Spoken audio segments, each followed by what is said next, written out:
ficar aqui na hora certa para ser enviada essa espada maravilhosa. Meus irmãos, a gente está sem data show. Eu queria pedir aos irmãos que deixassem a Bíblia de vocês já previamente aberta, vocês marcarem aí, em Êxodo e Tiago, embora a palavra seja a primeira carta aos Coríntios, capítulo 10, mas aos Coríntios eu faço a leitura aqui. Eu queria trazer alguns textos de Êxodo 12, 14, 13 e Tiago, capítulo 1. E eu precisaria que os irmãos fizessem essa leitura, porque são algumas palavras do Senhor que falam até mesmo sobre o Egito, que me chamaram a atenção e talvez não seja difundido. Então, a gente hoje vai conhecer, ou relembrar para nós essas coisas. Primeira carta aos Coríntios, capítulo número 10. Deixa a sua Bíblia preparada aí em Êxodo e Tiago. A gente lê junto.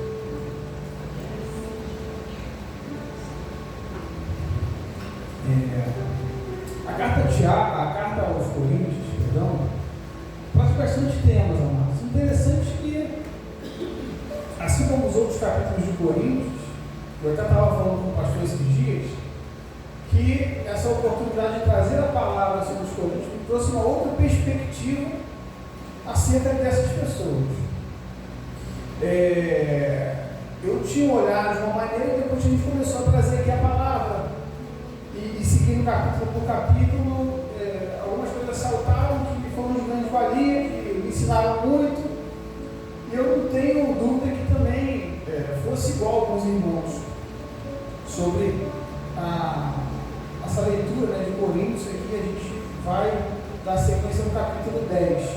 Eu não vou ler todos os versículos, mas os temas que eu enxerguei aqui eu vou trazer, e a gente vai aprendendo com o Senhor e seguindo com o Senhor conforme a vontade do Senhor. Amém? Vou fazer a leitura do versículo primeiro, que diz assim. Antes de eu começar a leitura do versículo primeiro, o Senhor dá uma palavra aqui em Josué capítulo 1, versículo 9, que diz: seja forte e corajoso, não temas, porque eu sou o teu Deus, eu estarei contigo por onde quer que andares. E o que me saltou agora aqui à mente, aí quando o Senhor Jesus diz seja, era porque Josué não era, porque se fosse, Deus falaria assim: continue sendo forte e corajoso, permaneça sendo forte e corajoso. Mas a palavra que começa não é uma permanência, sim uma, como eu vou explicar, acho que os irmãos já entenderam. É uma palavra do Senhor que chegou à vida de Josué por uma luta que se enfrentava, ou que começaria a se enfrentar ali mais veementemente, e ele pede, ele ordena para que Josué comece a ser da maneira que a palavra chegou no coração dele. E essa palavra ela é bem específica para você, Alessandra. Você. Josué capítulo 1, versículo 9: seja forte e corajosa, não temas, porque o Senhor teu Deus estará contigo e onde quer que você andar. O Senhor possa te ajudar na sua caminhada. Acredito que hoje não foi fácil você chegar aqui, mas você conseguiu chegar, e o Senhor interveio com a palavra dele na sua vida, tá bom? Seja forte. É para ser forte porque não era, mas vai ser agora em nome de Jesus, porque a palavra do Senhor foi lançada. Quando a palavra de Deus é lançada, ela se manifesta e torna-se uma realidade. Glória a Deus. Olha o que diz Coríntios, versículo 1. Olha, irmãos, não quero que ignoreis que vossos pais estiveram debaixo da mesma nuvem, e todos passaram pelo mar. E todos foram batizados em Moisés na nuvem e no mar.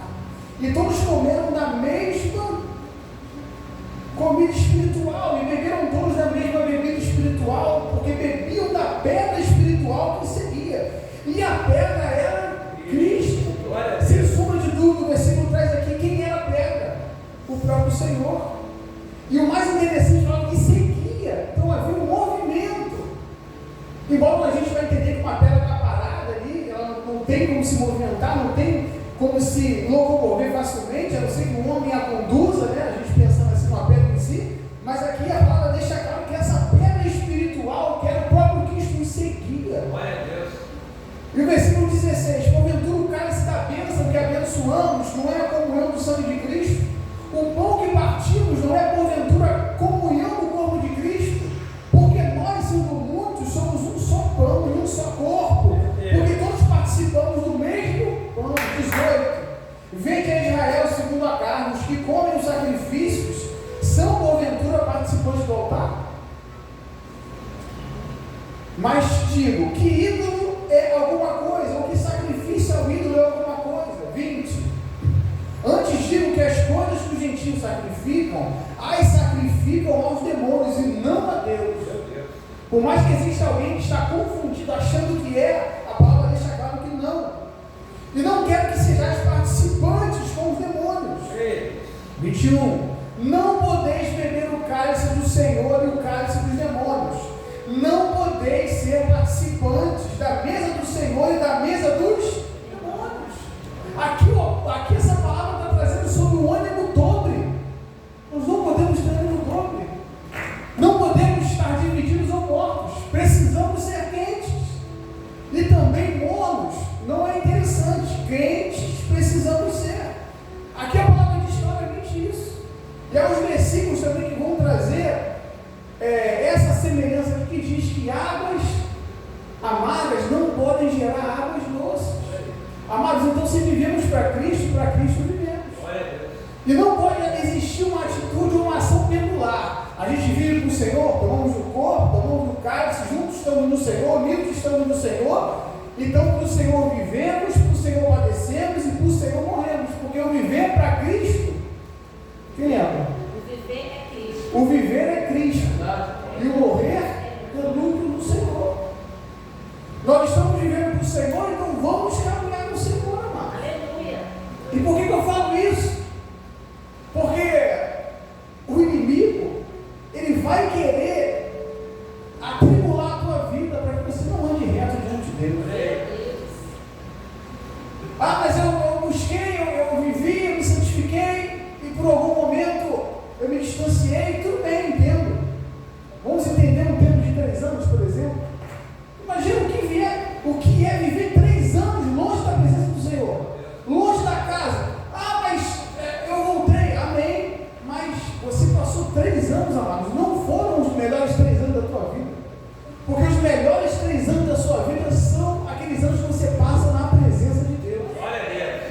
E não tem nada que possa ser comparado à oportunidade que o Senhor nos deu e nos dá de viver para Ele, de agradar o coração dele, amado. Qualquer filho quer agradar o coração do pai.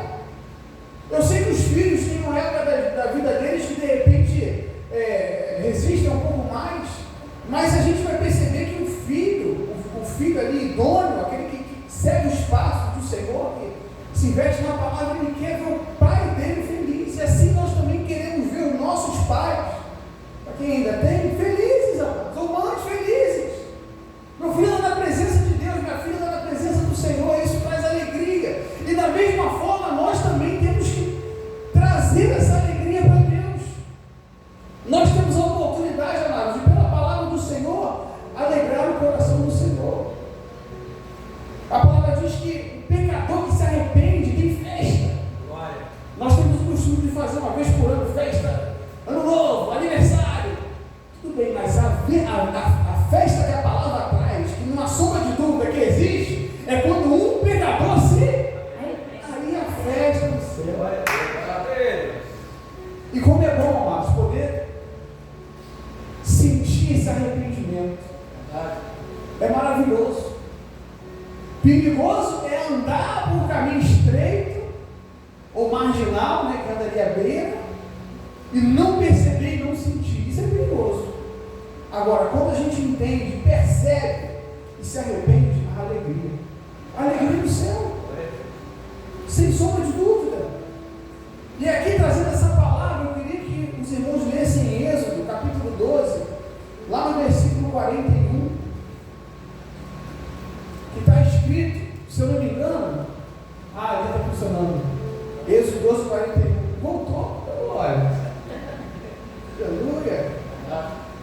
Mas eu queria trazer um pouco mais palpável.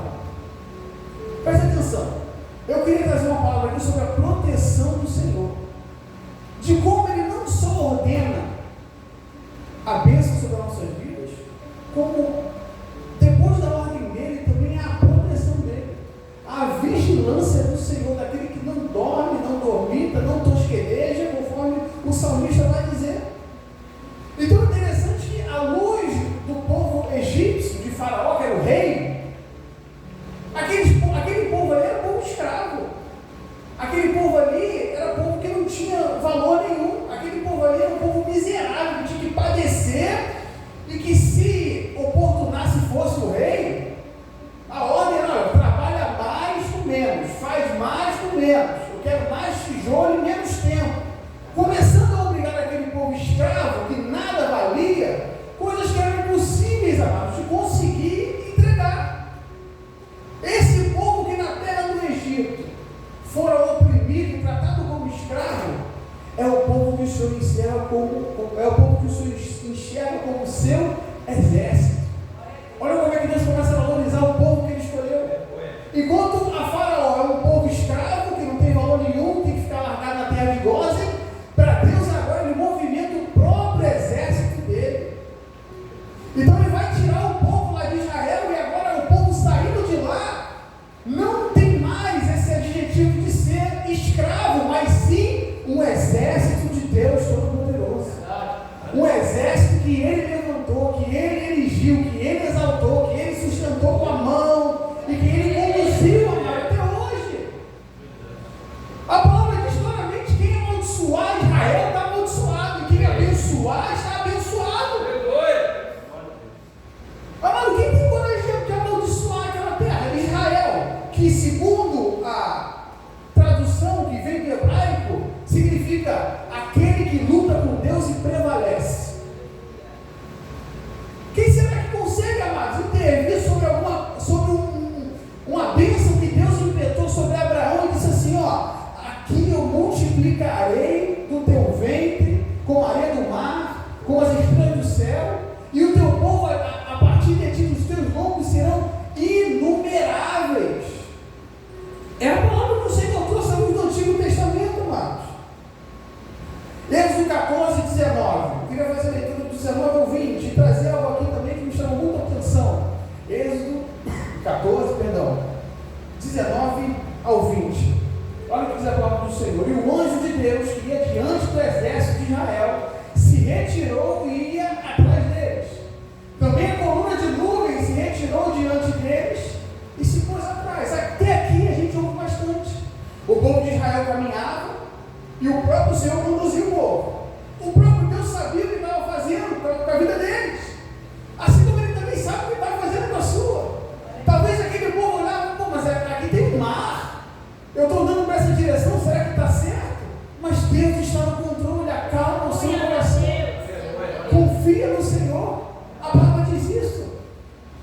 E olha o que diz o versículo 20: e ia entre os campos dos egípcios e o campo de Israel. Aqui me chamou muita atenção. Olha aqui, e ia, o movimento entre o campo dos egípcios e o campo de Israel, e a nuvem era de escuridade para aqueles, e para esses esclarecia a noite, de maneira que em toda a noite não chegou um ao outro. Olha como é que Deus está protegendo. Olha aqui, olha o que Ele está fazendo aqui. Essa parte aqui eu não tinha prestado atenção ainda. O povo de Israel está a uma distância do povo egípcio, está à noite. Só que havia uma nuvem ali, uma coluna de fogo e uma nuvem, e também tinha um anjo. Quando a ameaça vinha da retaguarda, o anjo ele se deslocou junto com a nuvem para trás e ficou entre o povo egípcio e entre o povo de Israel.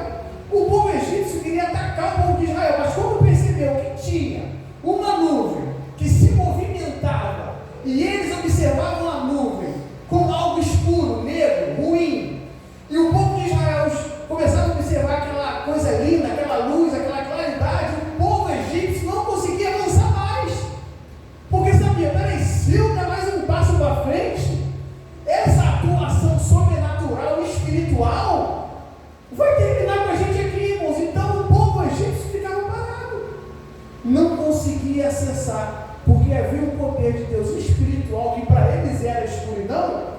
que impedia esses homens de acabar com a vida deles.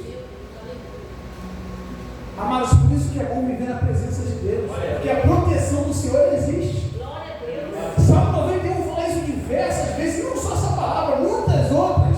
Vai trazer para nós a alegria da salvação do Senhor e a alegria da proteção do Senhor.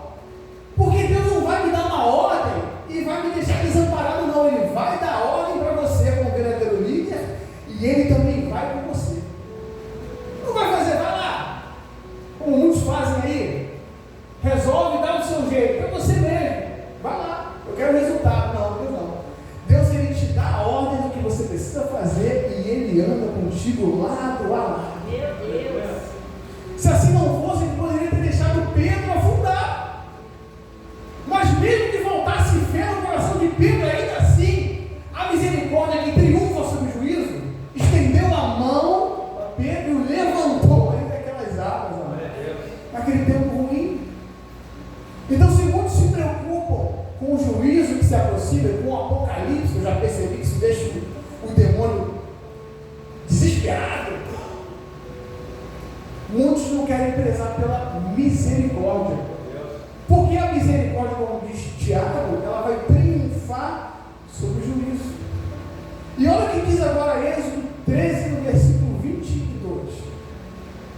Eu achei muito interessante o que a minha palavra diz, porque ela começa dizendo nunca. Eu não sei se é a versão que vai também. Olha o que o Senhor fez. Depois que o povo saiu da terra do Egito, olha o que a palavra diz: nunca tirou diante da face do povo a coluna da nuvem de dia, nem a coluna de fogo à noite. Ou seja, aquilo que eles precisavam para caminhar, para seguir, para não esmorecer, para não parar, Deus sempre enviava. Talvez, amados, não é o que a gente precise aos nossos olhos, mas a nossa necessidade Deus vai suprir. E como diz essa palavra aqui, nunca faltou a nuvem. Nunca faltou coluna de fogo. Se faltasse a nuvem, merecia de calor pelo caminho. Se faltasse o fogo, o frio do deserto ia consumir todo mundo. E se faltasse o anjo, talvez o povo egípcio ia exterminar o povo de Israel, ninguém mais ia ouvir falar deles. Mas a mão do Senhor nunca deixou nada faltar. O coração deles poderia estar desesperado naquele momento. Eles poderiam estar vivendo um momento de tensão altíssima ali, pelo que estavam vivendo. Mas a mão do Senhor, o agir sobrenatural de Deus, espiritual dele, nunca cessou. Nunca cessou. E se Ele te chamou, e se você confia nessa palavra, também não vai cessar na sua vida, amados. Talvez você não possa estar vendo a coluna de fogo, não possa estar vendo a nuvem, não possa estar vendo um anjo, mas Deus está velando pela tua vida, porque Ele te comprou com alto preço. O sangue carmesim não foi retirado, não foi anulado, não foi esquecido, não foi banido, rejeitado, não foi revogado, continua vigente.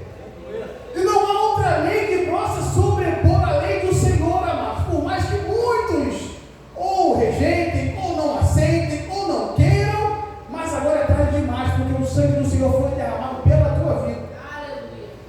Apocalipse capítulo 1, sempre trago aqui: o sangue do Senhor nos lavou, em outras traduções nos cobriu, e o Senhor nos fez reis e sacerdotes para Ele, e nós reinaremos com Ele para todo sempre. Ou seja, o sangue do Senhor nos justificou, nos santificou, nos guardou e nos fez pessoas que naquele grande dia permitirão que nós possamos ficar de pé na presença dEle pelo sangue de Jesus. Tem o sangue de Jesus sobre a tua vida? Está guardado pelo Senhor. Tem o sangue? Está guardado. Aquele que crê e for batizado será salvo. Aquele que crê e for batizado vai ser salvo. Uma garantia que Deus nos dá, amado. Não tem nenhuma sombra de dúvida nesse versículo. Diz taxativamente: quem crê e for batizado será salvo no Senhor.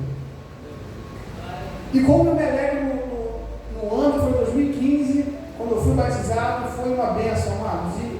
E os anos vão se passando e cada vez mais Deus vai acrescentando a minha vida sobre a importância que foi, sobre a maravilha que foi. A gente vai participando dos batismos e a gente não esquece, amado, da bênção, não, pastor?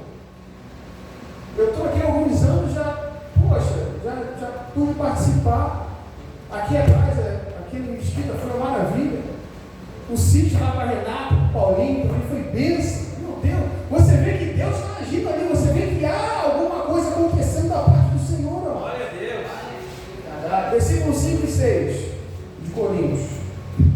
Mas Deus não se agradou da maior parte deles, por isso foram prostrados no deserto. E estas coisas foram feitas em figura, para que não cobicemos as coisas mais, como eles cobiçaram. Olha o que acontecia aqui. Quem lê Êxodo, eu acho que a partir lá do capítulo 8, vai perceber o sobrenatural de Deus acontecendo. Porque Faraó existia, e Deus vinha com as pragas, o ramo, o piolho, o úlcera, a escuridão. E muitas das coisas eu perguntava a Deus, Senhor, mas piolho? Eu sei que o Senhor pode fazer coisas maiores, surpreendentes, não que essas tenham sido, não tenham sido, porque foram. Mas depois eu fui entender que existia um Deus que eles cultivavam, guardavam, que era o Deus que preservava a colheita. E aí Deus foi lá e mostrou que ele era maior do que o Deus que preservava a colheita. Deus que preservava os animais. Aí ele foi lá e mostrou que ele é o Deus maior e que protege. Eles adoravam o Deus que purificava as águas. Deus foi lá e tornou aquela água lá que o Deus deles purificava em sangue. E aí isso começou a fazer sentido para mim. Comecei a entender um pouco. E uma prova poderosa disso é que isso acontecia no povo lá no Egito, mas o povo de Israel continuava intacto. Caía a pedra de um lado e Israel não caía. Morria boi de um lado e os bois lá de Israel estavam em pé. Os primogênitos morriam no Egito, mas quem selava a porta com o sangue do cordeiro estava guardado pelo Senhor. Não esqueça do sangue do Senhor. Mas toda coisa que acontecia, que o povo não gostava, eles logo lembravam da terra do Egito. Esqueça o Egito. Acabou o Egito na tua vida. Não deve mais haver lembrança. Eu uma vez vi um pastor pregando o seguinte, que Deus fala na palavra: eu joguei o teu passado no mar do esquecimento. Aí você vai lá com uma vara, um murinete, bota uma linha, bota um anzol, bota lá um chumbo, ó, lá do mar do esquecimento. O próprio Senhor já esqueceu. Tem uns que vão correr de tudo, para lembrar logo e ficar naquele loop de sofrimento. Sofre uma semana, passa um mês, passa outro, sofre de novo pela mesma coisa. E aqui o Senhor diz: eu lancei no mar do esquecimento. Vive a novidade de vida que eu separei para você. Olha que maravilha, amados. Não tem que ficar mais tristecido pelo que fiz, talvez sem saber. Mas agora tem que viver alegre no Senhor pelos dias que Ele nos deu. Então toda vez que o povo do Egito se apertava por alguma coisa, reclamava, dizia: olha, pega o povo do Egito, o povo hebreu. Era melhor ter ficado no Egito. Lá tinha pão, tinha lugar para... Lá o trabalho estava árduo, estava ruim, estava difícil, estava pesado, não dava para fazer. Mas era melhor ficar lá, pelo menos tinha pastagem, tinha lugar para dormir. E Deus não gostava disso. Deus se chateava. Deus ficava tão chateado com isso, ao ponto do destruidor conseguir investir sobre o povo e dizimar. A palavra diz isso. Serpentes surgiram no deserto e começou a matar o povo de tanto que murmurou, tanto que reclamou. E agora eles conseguem sair do Egito felizes, mas quando falta água, em vez de pedir ao Deus da água, reclama. Em vez de pedir o Deus do alimento, reclama. Em vez de pedir o Deus do escape, reclama. E a saída não é na murmuração nem na reclamação, a saída é na oração. No combate, não é combate, porque você não quer fazer, você não quer orar, você não quer se humilhar, você não quer mandar de madrugada, mas é combate, a palavra é essa, mano. Tem que se humilhar na presença de Deus, isso é uma maravilha. Que bênção é poder se humilhar na presença do Senhor. E aqui no versículo 7, a carta aos Coríntios, versículo 6, fala: foram feitas em figura. Estou te dando um exemplo do que você não deve fazer. Então na palavra a gente vê exemplos que a gente tem que fazer igual, e também tem exemplo de que nós não devemos fazer igual. O versículo 6 faz isso. Versículo 7: não vos façais, pois, idólatras como algum deles, conforme está escrito: o povo esqueceu-se de comer e a beber, e levantou-se ao folgar. Terrível. Moisés vai para o Monte Sinai. Eu falo lá em casa só em Deus lá. Acho que vou colar até um adesivo, acho que do Monte Sinai. Olha o tempo assim. E o tempo que Moisés está lá, o povo esperando embaixo, não consegue esperar e começa a reclamar, a ponto de falar que quem tirou o povo do Egito foi o bezerro que eles construíram com ouro. E Deus fala: Moisés, volta lá para aquele povo e fala com eles lá, porque você mal subiu aqui, poucos dias aqui está, e já estão adorando e enaltecendo um pouco de ouro, dizendo que aquele bezerro que tirou eles do Egito, porque quanto a Moisés, nós não sabemos. E aqui o Senhor me falou sobre o poder da paciência e da espera.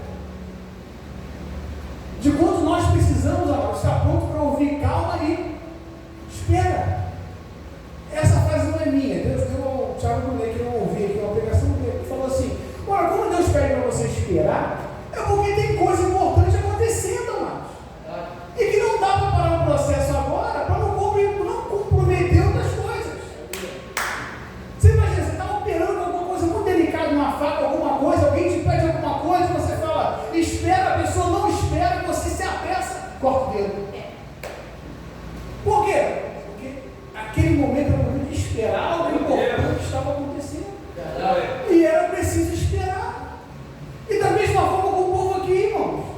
Moisés subiu o Monte Sinai, que eu acho que também é Monte Horebe, subiu ao monte, e o tempo do povo era de aguardar o retorno, porque Moisés ia descer com 10 mandamentos para começar a ensinar a ler o povo, para começar a ensinar o que se devia fazer, o que não se devia fazer. Só que o povo não conseguiu esperar, não conseguiu aguardar. Mas que seja diferente nas nossas vidas, amados, que nós consigamos esperar quando Deus fala: espera, mas Senhor, espera. Mas Senhor, espera, para a gente não faça igual o Saul, que deveria ter esperado o profeta chegar, porque era o profeta que oferecia o sacrifício, mas diante daquela pressão inimiga, ele sai da condição de rei, se acha um profeta que não é, coloca a mão no holocausto, oferece o holocausto e perde o reinado, porque não esperou. Olha o poder da espera e da paciência, quando Deus fala: espera, calma, Senhor, mas eu espera, calma, Senhor, mas eu espera, calma. Aleluia. Eu não deu que chamou aqui como dentro de casa, estou morando mais perto da igreja ainda, graças a Deus, daqui a pouco eu estou aqui dentro. Aleluia. Está mais perto, glória a Jesus. E a gente, por causa do barulho do outro endereço, eu acho que o Paulo gastronômico ali, só o pai, não para, só cresce. A gente tentou procurar e de quantas ciladas Deus nos livrou, mano. Porque de todas as casas que nós observamos para ver ao que podíamos pagar, nenhuma se compara com o Senhor nos deu. E todas elas iam estar muito mais afastadas da igreja. A gente tem compromisso aqui, tem que estar aqui do lado. Mas Deus mandou esperar. A gente sentia que não era e resistia, seguia orando, até que teve uma hora que apareceu. Graças a Deus. E agradeço a Deus porque ajudou muito a minha família. Aleluia. Então agora eu percebo o quanto valeu a pena esperar, deu certo. Porque se eu tivesse tomado uma atitude, me mudado para um lugar, eu já sabia que ia ser bom, e lá começasse a viver, você acha que ia trazer bonança ou problema para a minha vida? Problema? Ou foi Deus que mandou fazer aquilo? Fiz no braço, agora sustenta no teu braço. É isso que me preocupa quando eu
que é normal no casamento, nada agressivo, nada absurdo, nada constante, faz parte. Somos seres humanos. E tem vezes que quando eu chego aqui, Deus fala comigo. E fala, vai lá e pede perdão. E tem outras que fala com ela. Ou seja, não foi eu que fui intermediar essa situação. Foi o próprio Senhor que foi lá e me defendeu.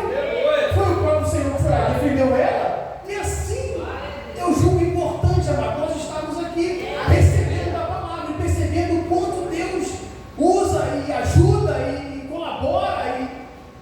Porque a gente percebe que a intervenção é dele. Versículo 8. E não forniquemos como alguns deles fornicaram e caíram num dia 23 mil. E aí qual a diferença da fornicação para o adultério? A fornicação é a prática sexual. Eu não vou dizer livre porque pode parecer um pouco sem sentido.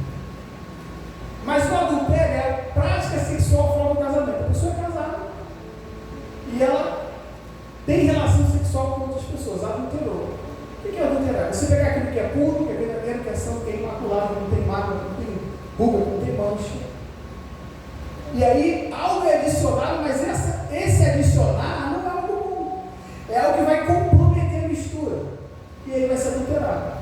A gente ouve muito gasolina adulterada. Bota no carro, pipoca, dá problema, liga, injetor, bate motor, adulterou.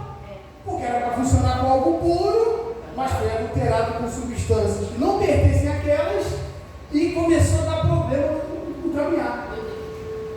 E a fornicação é uma pessoa que não tem compromisso com outra, mas começa a ter relações sexuais com outras pessoas. Então, no versículo de número 8, sem medo de errar, eu falo, para que a gente vigie, para não ser tentado pelo inimigo aqui, pela fornicação e pelo adultério, irmãos. Um alerta interessante que o Senhor traz à igreja. Versículo de número 9. E não tentemos a Cristo, como alguns deles também tentaram, e pereceram pelas serpentes. 10. E não murmureis, como também alguns deles murmuraram, e pereceram pelo destruidor. Agora eu queria que você abrisse sua Bíblia lá em Tiago, no capítulo 1, no versículo 13. Tenho aprendido com o Senhor duas coisas interessantes. A primeira coisa, a diferença de tentação e provação. Você sabe o que é? Qual é a diferença de tentação e provação? Então, tentação não vem do Senhor, vem do diabo. Porque a tentação tem o objetivo de te tirar da rota, fazer com que você começasse a fazer coisas que não deveria. Como, por exemplo, a gente percebe em Mateus 4, onde a palavra diz claramente que Jesus foi tentado. Foi tentado para fazer o quê? Salvar, curar? Não. Tentado, como a palavra diz, se tu és filho de Deus, transforma essa pedra em pães. A obedecer o inimigo, tentação. Não, negativo. E das tentações que se manifestam, o Senhor Jesus, com toda a propriedade, diz: afasta de Satanás. Está escrito: não tentará ser também. E só a ele prestará culto. Então o inimigo vai querer te apresentar um escape, uma saída. O que eu gosto de falar muito um atalho mentiroso para você entrar e depois que pega essa saída, percebe que fez algo absurdo. É isso que ele vai tentar investir. Uma vez? Não, várias. Eu fui tentado no início do ministério, então na metade do filho vai ser. Não, vai ser tentado outras vezes, outras maneiras, porque o sonho parece o inimigo te ver arruinado, quando você está na graça do Senhor, na glória do Senhor, no sangue do Senhor, está vivendo para Ele. É permanecer, mano, constante em Cristo Jesus. Aleluia. E o que é aprovação? Aprovação, eu trazia um significado diferente, mas agora eu percebo que a aprovação é uma ação do próprio Senhor para mostrar que você é capaz de fazer alguma coisa que você achava que não era. A aprovação não quer arruinar você, pelo amor de Deus. A aprovação quer te mostrar o quanto Deus tem te fortalecido, porque aquilo que você não fazia, não conseguia, agora você está fazendo e está conseguindo. Olha que maravilha. Tiago 1,13 diz: ninguém sendo tentado diga, de Deus sou tentado, porque Deus não pode ser tentado pelo mal e ninguém tenta. 14. Mas cada um é tentado, olha aí, quando atraído e engodado pela sua própria concupiscência. Concupiscência, aquele sentimento quase que irrefreável, irresistível.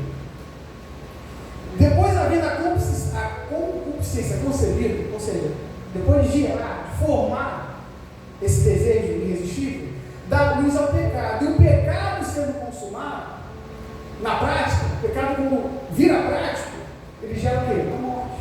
E a gente lembra que está escrito lá em Adão, quando eles tomam aquele fruto proibido, que eles pecam, qual é a consequência do pecado? A morte. 16, olha, esse versículo é tremendo. Não erreis, meus amados irmãos. Não, um alerta tremendo, né? Não erreis, está escrito. Glória a Deus. Agora vamos, versículo 12 de Coríntios, que diz: aquele, pois, que cuida estar de pé, olhe para que não. Aquele que está de pé, cuidado para que não. Poxa, eu quero chegar. Vou dizer para você, mais difícil que chegar é permanecer. Chegar você pode lutar, pode estar no gás, pode estar na força, cheguei, consegui, alcancei, conquistei, estou aqui, graças a Deus pela tua vida. Mas agora você vai ter que sustentar isso que você alcançou. Glória a Deus. Agora você vai ter que manutenir. Tudo na sua vida tem manutenção. Tudo na sua vida tem. Se você andar com o carro e não trocar o óleo, o motor vai bater. Se a tua casa que está caindo lá no roteiro, você não cuidar, aquela aguinha que vai caindo durante anos, vai acabar com o alicerce da casa, vai acabar com o concreto, vai acabar. E assim todas as nossas áreas da nossa vida, mano. Aquilo que a gente não manutenir, não cuidar, não zelar, está num perigo tremendo. Então a gente precisa cuidar de tudo, em todas as nossas áreas. Tudo que Deus colocou na nossa mão. Deus colocou um filho na nossa mão, vamos cuidar. Foi um casamento? Vamos cuidar. Foi um trabalho? Vamos cuidar. Um ministério? Vamos cuidar. Da igreja? Vamos cuidar. Vamos cuidar da igreja. Porque tudo tem manutenção. A bênção chegou? Glória a Deus. Senhor, obrigado por me deu. Sim, meu filho, está aí, é meu, eu dei para você cuidar. Cuida com zelo, com gozo, com alegria, com intrepidez, com verdade. Cuida, meu filho. Ensina, guarda, repreende, exorta, para a glória do Senhor Jesus. Então, amados, algo tremendo nesse versículo 12. Porque por muitas das vezes pensamos que chegamos e aquilo é tudo. Não, agora você vai precisar permanecer. E ter cuidado, porque investir no inimigo é real. Vai querer te abater, vai querer deixar você vir para a igreja, vai querer deixar você ser batizado, vai querer deixar você não pregar a palavra. Mas você tem que resistir entendendo que a palavra de Deus é o nosso maior gozo, deleite e prazer. Hoje eu estava com bastante som, 5 horas da tarde. Aí fica, poxa, hoje não vou pegar a palavra, vou lá pegar a palavra do Senhor. Deus é fiel.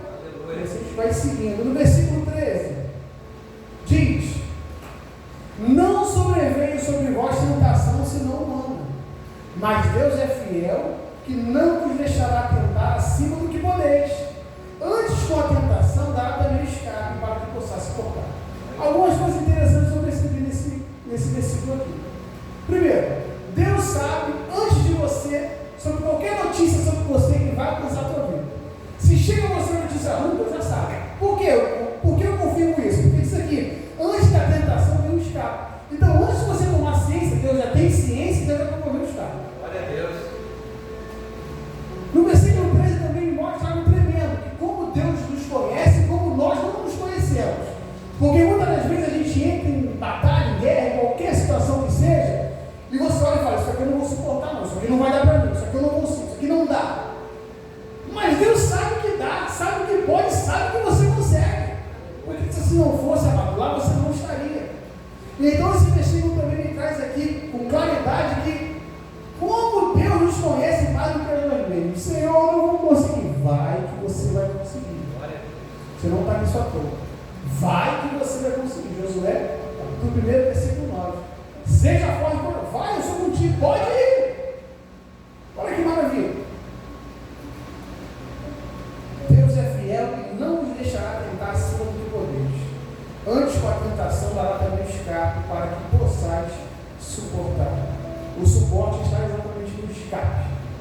O escape a gente tem a tentação com a consciência de ter uma saída que Deus já proveu, já viu. E agora é suportar para alcançar o estado. Isso faz parte da vida do crente. E para encerrar, eu queria encerrar no versículo 31 e 32, que diz: portanto, quer comais, quer bebais, ou façais qualquer outra coisa, fazei tudo para a glória de Deus. Vou falar alguma coisa para a glória de Deus. Vou colocar uma roupa para a glória de Deus. Vou pintar a unha para a glória de Deus. Vou cortar o cabelo para a glória do Senhor. Vou para a igreja para a glória de Deus. Vou trabalhar para a glória de Deus. Vou cuidar da minha família para a glória de Deus. Vou cuidar de tudo que Deus me deu para a glória de Deus. Façai tudo para a glória de Deus. Eu digo que a adoração não é só louvor, mano. A adoração vai envolver postura, a adoração vai envolver seriedade, a adoração vai envolver o teu tempo com Deus, a tua adoração vai envolver Bíblia, vai envolver o teu tratamento com as pessoas. A adoração não está apelada somente ao cântico em si, embora seja o que a gente mais observa, mas em toda a sua vida é possível observar se você é um adorador. Adorador não vai cantar funk, não vai sambar pagode, não vai pular axé, não vai. O adorador tem interesse em adorar a Deus, fazer como a Bíblia, pegar a arte e fica lá, ó, adorando a Deus. Senhor, qual o louvor que o Senhor quer ver dos meus lábios, Senhor? E você começa a louvar e começa a cantar. Esses são os adoradores que a palavra diz que o Pai procura. Os verdadeiros adoradores que o adoram no Espírito em liberdade. A sua vida inteira pode ser uma adoração ao Senhor. Inteira. Não desperdice essa oportunidade. Versículo 32. Portai-vos de modo que não deis escândalos, nem a judeu, nem a grego, e nem a igreja de Deus. Então, além de eu ter uma vida voltada para Deus, tudo para a glória do Senhor, e a gente, por mais que não conheça versículo por versículo da Bíblia, mas o Espírito fala: Senhor, isso aqui te exalta, isso aqui te agrada. Agrada, meu filho? Não agrada. Além de eu ter comportamento para a glória de Deus, eu também não posso escandalizar. Tem que viver uma vida igual de Jó, reta, íntegra, temente de Deus e te desvia do mal. Se sabe que tu está caminhando no caminho e que o mal já é a porta, passa de banda. A palavra diz isso. Não tem esse combate, não.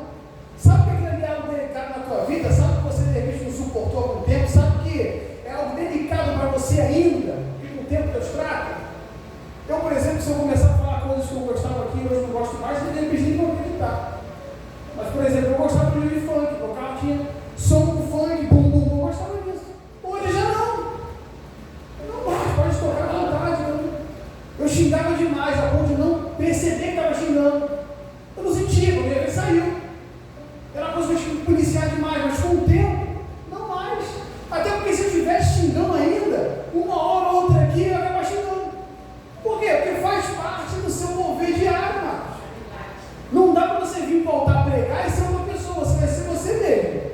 Você vai ser o seu doutor, o seu pastor, o seu pai, o seu avô. Vai ser ele quem ele é para vir pregar. Você pode até durante um tempo conseguir, mas a palavra diz que nada que está oculto. Ai meu Deus, como está escrito em Mateus? Não há nada oculto que não venha a ser revelado, nem escondido que não venha a ser. Então, por um tempo eu posso até conseguir enganar, mas com o passar do próprio tempo eu não vou conseguir mais. E é isso que é interessante, amado, a nossa vida reta diante do Senhor Jesus. E Ele vem nos guardando, nos livrando com a sua coluna de fogo, com o seu anjo, com a sua nuvem. Podemos não estar vendo tanta coisa espiritual, mas eu tenho nelas. Mas ainda assim, e isso lá, porque não há, aqui está a tradução, porque não há coisa oculta que não há de se manifestar-se, nem escondida que não há de saber-se e vir à luz. Amém. Então, deixa esse apelo para vocês, para mim também, essa palavra do Senhor que eu creio que edificou a tua vida, que te ajudou, que te alimentou, que contribuiu com a tua vida. Desculpa passar um pouco do horário, mas eu preciso falar só umas coisas. Antes de um dia que vai edificar a tua vida, que tem a palavra de Deus na ponta da língua. Salmo primeiro, bem-aventurado, vou arriscar, vocês vão lembrar. Bem-aventurado é aqueles que não andam segundo o conselho dos ímpios, nem se assentam à roda dos escarnecedores, nem, acho que eu troquei. Bem-aventurado o homem que não anda pecadores, nem se assenta à roda dos escarnecedores. Antes, o seu prazer está na lei do Senhor. E nela medita de dia e de noite. Ele é como árvore plantada junto ao ribeiro das águas, que dá o seu fruto, as suas folhas não murcham, e no seu tempo, meu Deus, me enrolei. Mas Deus vai levar surpresa. E tudo que as pessoas ficam procurando por aí, um monte de vídeo para ser rico. Meu filho, gente, já perceberam o quanto de livro já foi vendido? Seja rico em um ano. Gente, é um absurdo de venda. Todo mundo comprando, todo mundo lendo, se inscrevendo, comentando. Fique rico em um ano. Olha a palavra diz no Salmo 1, versículo 3. Tudo para aquele que medita na palavra de Deus e tem nela gozo e alegria, tudo que ele faz será bem sucedido, amado. Eu creio tanto nessa palavra que eu creio também que você vai fazer tudo tão bem que vai chegar uma hora que você vai até cansar de fazer tudo tão bem. Porque eu vou te pedir tanto, vou buscar tanto teu conselho, tanta tua ajuda, meu Deus! Mas eu pedi a Deus, então agora eu tenho que suportar aquilo que eu pedi ao Senhor. Tudo que fizer será bem sucedido. Árvore plantada junto ao ribeiro das águas, pode estar o sol que for, o rio está passando ali com água clarinha, e aquela árvore está ali, só se alimentando. O tempo está ruim, está muito sol, não chove mais, mas a árvore continua firme, na palavra de Deus. Qual é a palavra do Senhor aí? Você tem a sua? Não deixa de se alimentar, amém? Deus abençoe a tua vida em nome de Jesus.